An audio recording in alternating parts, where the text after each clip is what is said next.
माळीपुरा भागात कदीम जालना पोलिसांचा छापा 10 गॅस सिलेंडर जप्त।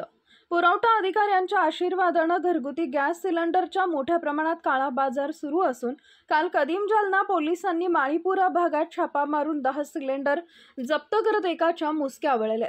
जालना शहरातील घरगुती गॅस वितरकामार्फत काळा बाजार करणाऱ्या एजंटांना सिलेंडर पुरवला जातो ही बाब पुरवठा अधिकाऱ्यांना माहीत असतानाही ते छापेमारी करून सिलेंडरची काळाबाजारी करणाऱ्यांना बेड्या ठोकत नाहीत।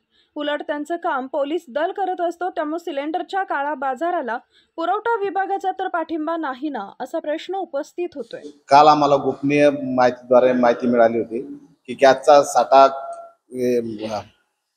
माळीपुरामध्ये गॅस साठा केलेला आहे। ती माहिती आम्ही API आरती जाधव मॅडम मोरे साहेबांना दिली आणि त्यांच्या पथकाने ही कारवाई केली। त्यामध्ये 10 गॅस सिलेंडर जप्त केलेले असून गुन्हा दाखल केलेला आहे। पुढील तपास PSI मोरे साहेब करत आहेत। कुठल्या ठिकाणी ही कारवाई? ही माळीपुरामध्ये कारवाई केली।